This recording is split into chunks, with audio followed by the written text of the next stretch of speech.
Every year, people around the world consume more than 21 million metric tons of cheese.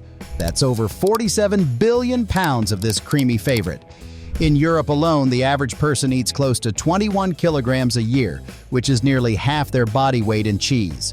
From cheddar blocks stacked in factories to mozzarella stretching over pizzas, it's one of the most loved dairy products ever made. But how does milk from a farm turn into something so rich, firm, and flavorful? Let's take a look inside the modern cheese factory and uncover how this global obsession really comes to life here at the process world. Cheese has been around for thousands of years, long before factories or refrigeration even existed. Historians trace its roots back to around 8000 BCE, when humans first began domesticating animals for milk. Back then, people discovered that milk stored in animal stomachs naturally turned into curds and whey, thanks to an enzyme called rennet found in the lining. What started as a happy accident became one of humanity's earliest ways of preserving food. Over time, different regions began experimenting. Some used goat's milk, others preferred cow or sheep milk, and slowly, hundreds of cheese varieties were born. Ancient Egyptians, Greeks, and Romans all had their own methods, and each culture shaped the craft into something unique. Then came the Middle Ages, when monasteries in Europe perfected recipes that still exist today, like Parmesan and Swiss. But as cities grew and demand exploded, small batches weren't enough anymore. That's when the craft evolved from wooden vats and hand tools to modern stainless steel machinery, keeping the same age-old process, just on a much bigger scale. But how do they do it? Well, before we get into that, please leave a like and subscribe for more amazing videos like this one. Now moving on. Every block of cheese starts with milk, fresh, rich, and carefully sourced. Inside a modern cheese factory, huge tanker trucks arrive filled with thousands of liters collected from local dairy farms. This milk doesn't go straight into production right away. It's first sent through a series of tests to make sure it's clean, safe, and perfect for cheese making. Technicians check the temperature, fat content, protein levels, and even the bacterial count. Everything has to be precise because the balance of fat and protein decides how much cheese will be made and how creamy it will taste. Once the milk passes all these tests, it's pumped into giant stainless steel storage tanks.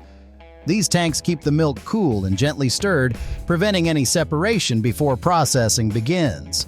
Some factories use milk from cows only, while others mix in goat or sheep milk depending on the type of cheese they want to produce. At this stage, consistency is everything. If one batch of milk is richer or thinner than another, the final cheese could end up too soft, too crumbly, or not age properly.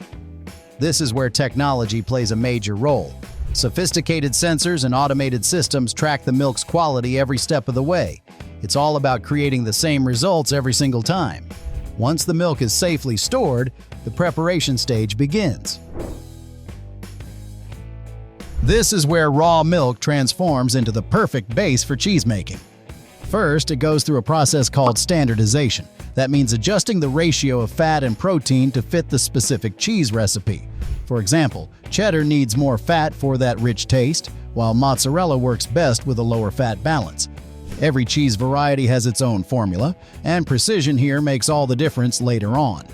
Next comes centrifugation, a high-speed spinning process that separates the cream from the milk.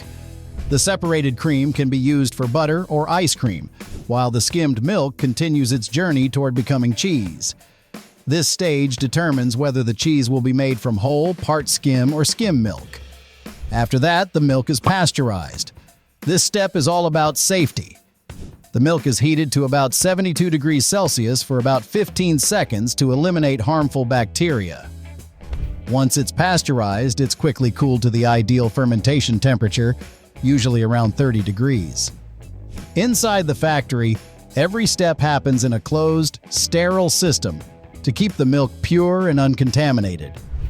Automated valves, stainless steel pipes, and temperature sensors make sure no detail is missed. Now that the milk is clean and perfectly balanced, it's ready for the transformation that turns it into cheese. process begins with starter cultures, which are special bacteria added to the milk.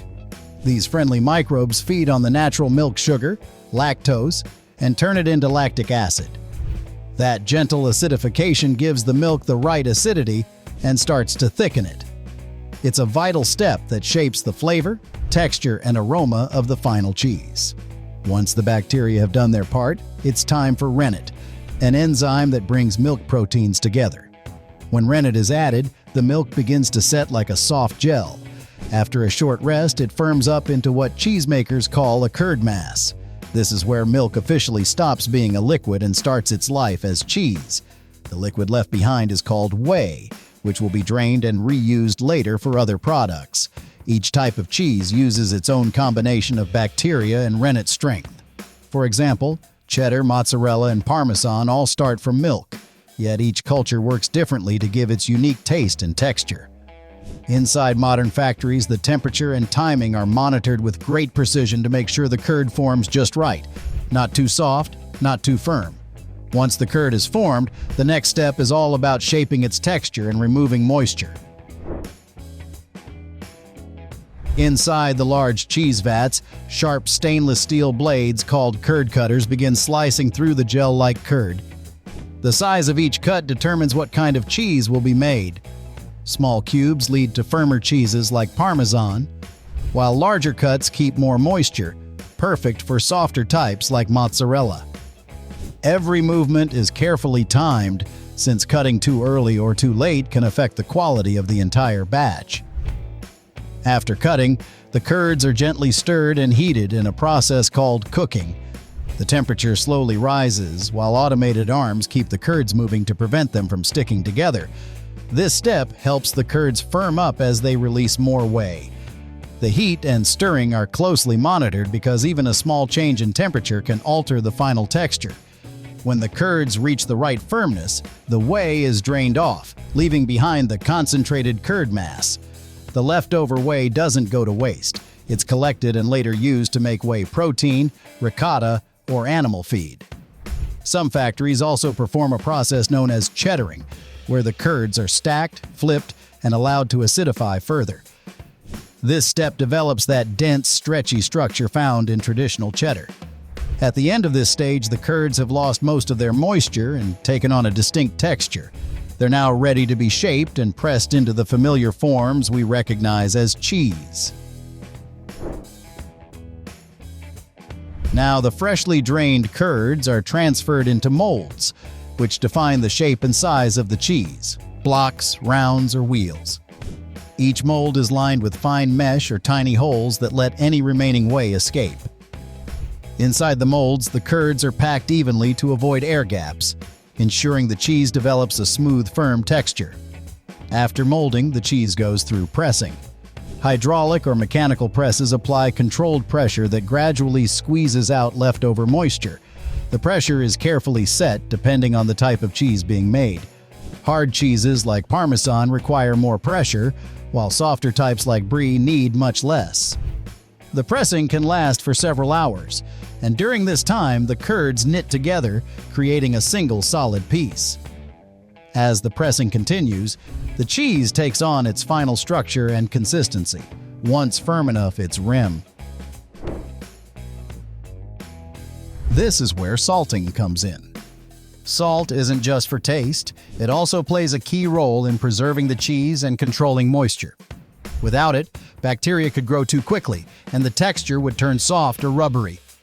In factories, there are two main ways to salt cheese: by mixing salt directly into the curds before pressing, or by soaking the formed cheese in a brine bath, a solution of water and salt.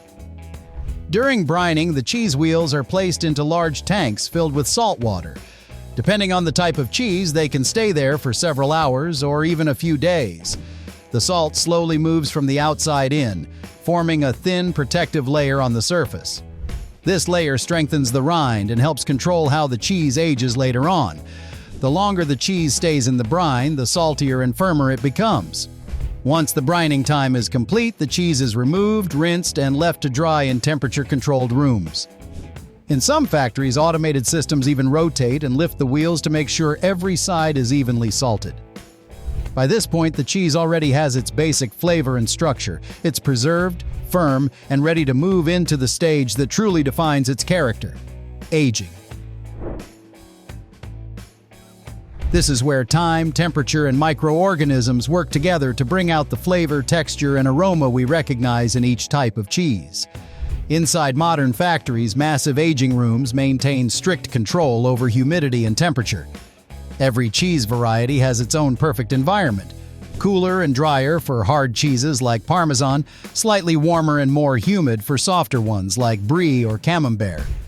During this period, natural enzymes and bacteria continue to break down proteins and fats in the cheese.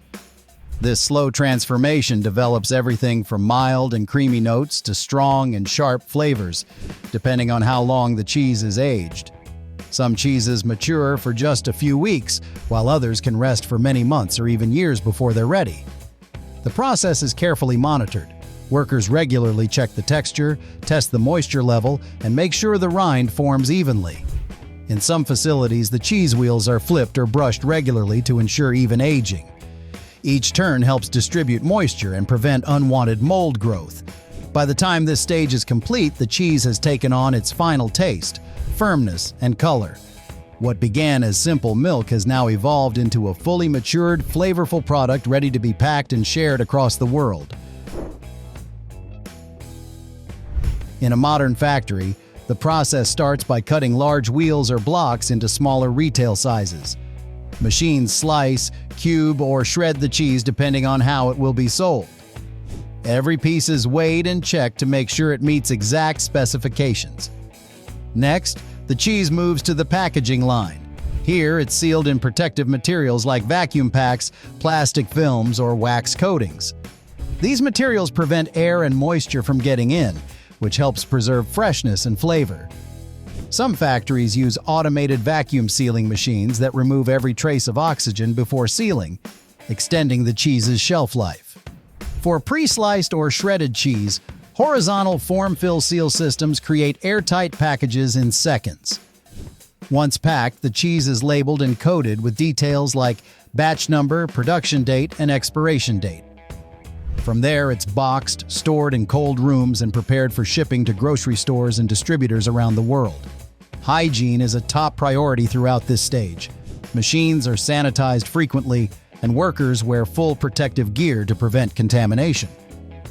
At the end of this process, the cheese is perfectly sealed, safe for transport, and ready to reach consumers in its best possible condition. Whether it ends up on a sandwich in a restaurant kitchen or in someone's fridge, every block or slice has gone through a system built for consistency, safety, and taste. After seeing how much work goes into making it, which cheese do you think deserves the crown? Cheddar, mozzarella, or Parmesan? Comment down below, leave a like, subscribe, and turn on the notification for more amazing videos like this one.